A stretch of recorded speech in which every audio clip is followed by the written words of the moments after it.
I had a baby 4 months ago and I literally just did my first hybrid competition. I've done CrossFit for 8 years. I did CrossFit while I was pregnant, and while I was pregnant I had this idea in my head that I wanted to change my goals after I gave birth.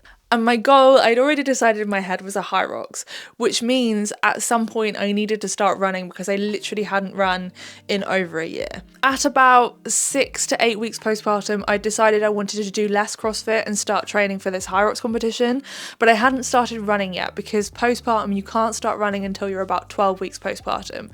A friend at the gym was asking around about this time, before I'd even started running, whether anybody would stand in for this hybrid competition, and she'd already asked literally everybody else. Nobody wanted to do it, running didn't sound like a great thing, and there was just nobody available.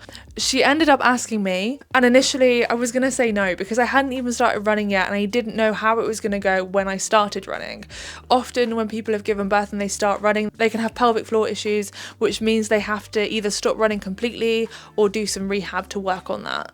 And I hadn't discovered yet whether I could run because I literally hadn't run in over a year and I'd just given birth. And when I'd actually started running, I would only have 6 weeks to train until the competition started. 6 weeks to train for a competition after just having a baby and also not running for like over a year is not a lot at all. And I really didn't know whether to say yes. But my friend was still trying to convince me, and she said that I could even walk it if I wanted to.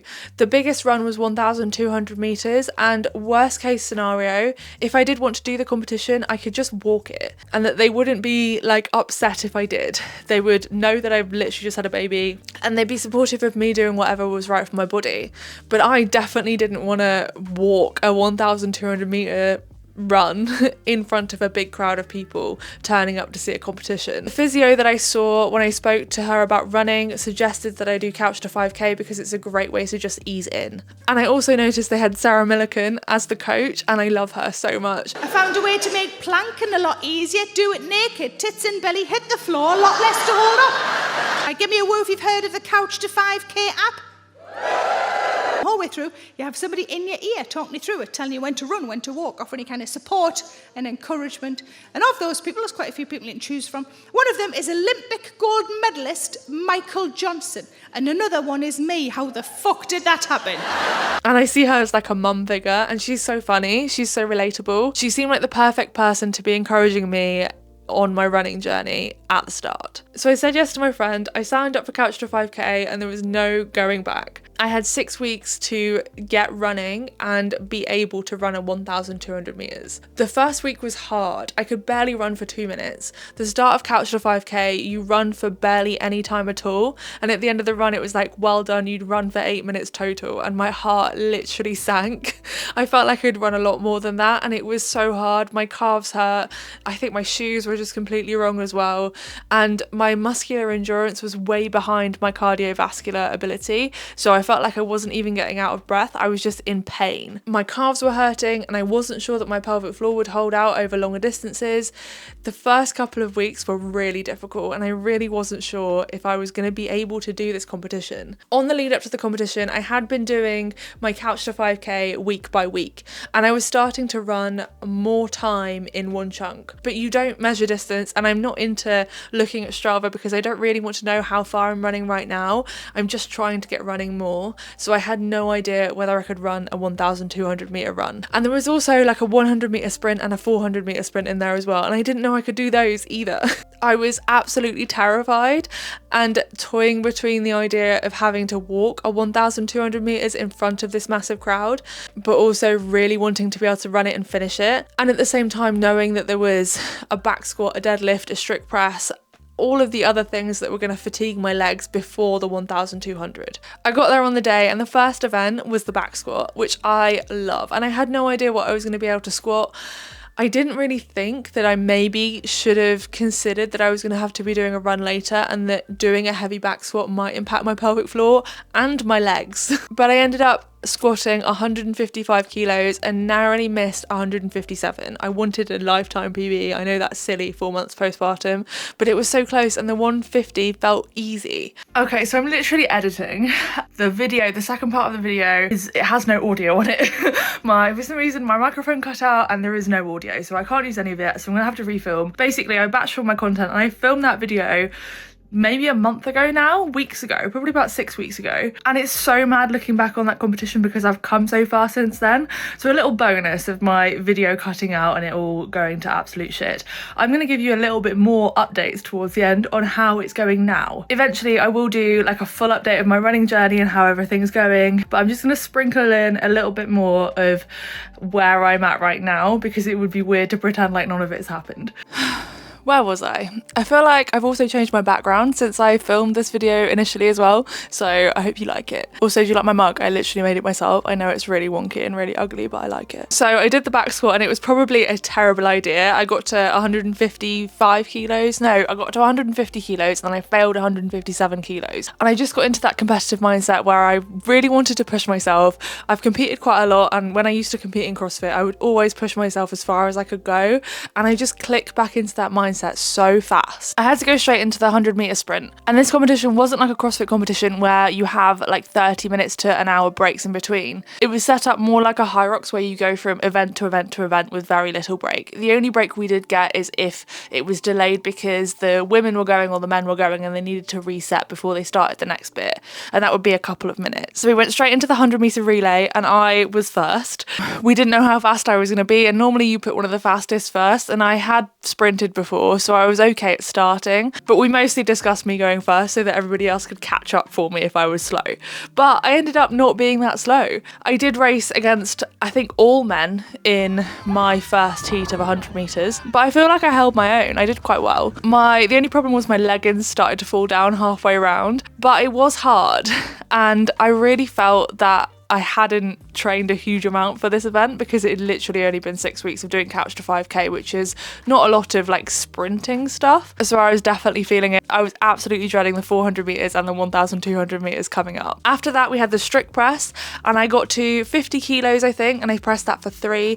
That to me is quite close to my previous warm-up max. That's absolutely fine. And obviously a strict press doesn't really affect my legs, so I wasn't really bothered that I went as heavy as I could go. The only thing that held me back is my core tension was like not good. I was still building back my core strength. I had a C-section, so that's going to massively impact my core strength for quite a long time. I feel like I could have got better if I hadn't had that, but I was still very close to my lifetime best anyway, so I'm maintaining strength quite well, even post-pregnancy, after having time off postpartum, all of that, which is mad really. And then it was the 400 meters. I'd done the 100 meters, so I'd already realized that my leggings were falling down and I needed to sort that out. I'm not sure if I swapped into shorts at that point or if I waited until the next one.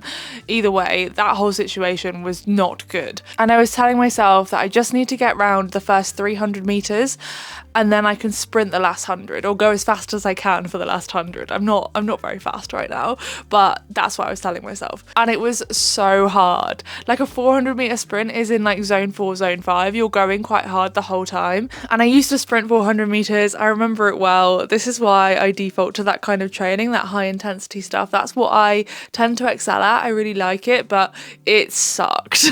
And I could definitely feel like I needed way more running training for this, but I did it. I did complete it and I was really proud of myself. But because it sucked so much, I was so much more worried about the 1200 meters. Next, we had the deadlifts. And if you know me, you'll know that I love a deadlift. I don't train it that much because I don't need to. My deadlift has always been really heavy. And within CrossFit, which is the sport that I used to do, you're supposed to work on your weaknesses, and deadlifting has never been a weakness for me. My biggest max ever has been 185 kilos. And I found it really easy to maintain that without training for it, without ever deadlifting. I can literally just go back and pick that up most of the time, which is crazy. Like, I don't know why. I think it's probably genetics and the fact that I grew up on a farm and I've always been able to lift relatively heavy. Like, lifting heavy is definitely my thing. Even when I was thinner, I could still lift really heavy. So I knew this was going to be an event that I would do well at and be able to hold on to. And we shared the same weights as the men. I was in a mixed team and we had 80 kilos between us to deadlift. And you had to do max reps of that 80 kilos for 10 minutes, which is a really long time. We went through doing sets of 10, and then towards the end we did some burnout sets, like just do as many as you possibly can, and we ended up with something like 348 reps. I think that's the number that's like in my head. It was 300 and something. I'm pretty certain it was 348. The only other number it would have been was like 374, like the other way around. It was a lot of reps. It was too many reps. My legs were really feeling it. My hamstrings were on fire. I was not doing good. And then finally, I started to realize the 1,200 meters was there. It was coming up. I had to be at the start line very soon. And I was terrified. I was remembering how hard that 400 meters was. I was feeling the pain in my legs from the entire day of lifting heavy weights and sprinting. Up until this point, I definitely hadn't done any running, definitely not longer distance running on legs this tired. And I was just thinking to myself, what have I signed up for? Can I even do this? Am I gonna have to resort to walking in front of this whole crowd of people and the rest of my team and feel like I'm letting my team down? And I know they would never think that. And that's what I had to keep reminding myself, but I did really feel like I would be letting them down if I walked. So the main thing that I wanted to do is I wanted to make sure that I ran the whole time. And I had done some longer runs, but at this point in Couch to 5K, I think I'd only run for like 5 to 8 minutes in one go. So that's not very much at all. I suspect my pace was a little bit slower. I wasn't tracking my runs because I didn't want to look at that yet. I was just trying to run more, but my pace was probably around 8 minutes per kilometre. So it's unlikely that before this point I had actually ran 1,200 metres. And I basically zoned in on my breathing, went slow and steady and just kept encouraging myself. And this is a completely different strategy to what I used to do. I have this problem of like berating myself, having a go at myself, shaming myself. And I've tried to shift my perspective over the years with sport specifically. I could do with doing it for the rest of my life really. But with sport, I've got a lot better at being compassionate and being encouraging and being like a parent that I need in that moment. So I was just like, you can do it, just keep going, slow and steady, and just encouraging myself along the way. And I was getting cheers from the crowd and stuff, and it was clear they knew I was slow. I was definitely slow, and it was very obvious that I was very new to running again. I got to that last 300, 200 meters and I was like, I'm gonna do it. And I started to speed up. I picked up my pace a little bit, and the feeling as I got closer and closer to that finish line, it was amazing. I crossed the finish line and I'd ran 1,200 meters and the competition was over for me, which was great. I can't believe I did that literally only 4 months after giving birth. I think it was 4 months to the day when I had given birth, that's crazy. And like my pelvic floor did that, my muscles did that, my core that had literally been cut into like 7 layers they cut through when they do a C-section. Like my body survived that and went to do this whole competition 4 months later. It's crazy what women's bodies can do. And we actually ended up coming 3rd overall in the competition, and I'm so proud of us. I can't believe it. We literally only did it for fun. It was just like a thing we were going to have a go at, and we came 3rd. That's like a podium finish.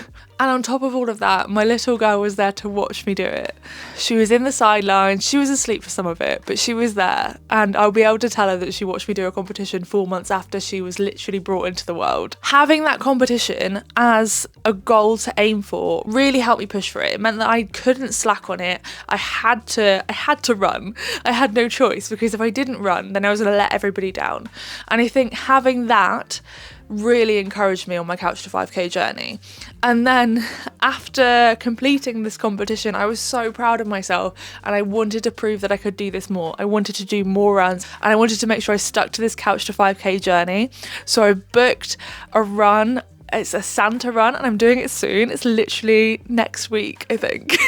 And that's like a 2K, and then I've got a 5K the following week and I get a medal. I'm so excited. I do love medals, and I feel like I didn't get enough medals when I did CrossFit, so I'm on a medal collection spree, and I wanted a race to commemorate my Couch to 5K journey and to show that I've done it. So I'm going to do a race that has a medal at the end. And I don't think I've actually run 5K yet. I have finished Couch to 5K, but you actually run for like 30 minutes, and then the goal is by the end you might be running 5K, but if you don't track it, you don't know, and I've not been tracking it. I'm going to start tracking my runs, and I'll talk a little bit more about my running journey in another video, because from here I need to start working on my pacing. I need to get faster in those 30 minutes, and I need to start doing longer runs, because I'm doing a Hyrox in January and I will be 7 months postpartum for that, and there's not long to go. And it's a Hyrox Pro race as well, because I'm literally crazy and I wanted to do the heavier weights, and I did a Hyrox Pro last time, so I feel like I can't go backwards now.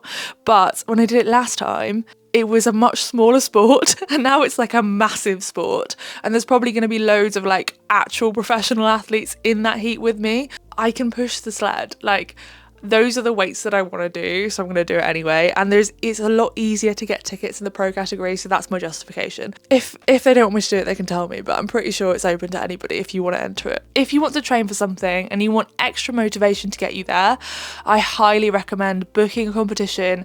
If you want to get into running, book a run. Do something that's like, especially a team competition. If you can train with other people, that's definitely going to help you adhere to your training a little bit more. And having a competition to train for adds that sense of urgency, which can only be helpful. If you want to start training hybrid style, and that is like weightlifting, so getting strong, you'll be doing stuff including back squats and deadlifts, basic compound lifts to get you strong and able to do things like push a sled, throw a wall ball, etc., with workouts in there that are slightly longer and aimed at building a cardiovascular base and running at the same time, then I have a hybrid program, and there is a running track, so for people that want to do a little bit more running, and then a strength bias track for people that need to build a little bit more strength.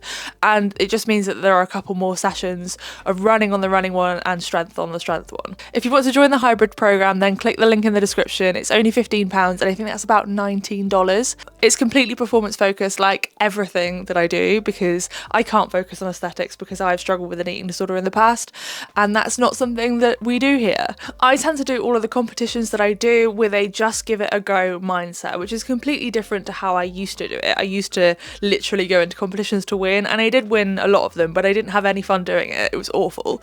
But now with this new attitude of just having a go, I feel so much better about it. And it's truly amazing what you can achieve when you have that kind of mindset. You don't have to be perfect. I've actually been on my fitness journey for the last 8 years, and I've made a lot of mistakes in that time. If you want to hear a little bit more about all the mistakes that I've made so that you can avoid making them yourself, then watch this video next. It's on my 5 biggest regrets in my fitness journey. Thank you for watching, and I'll see you next time. Bye.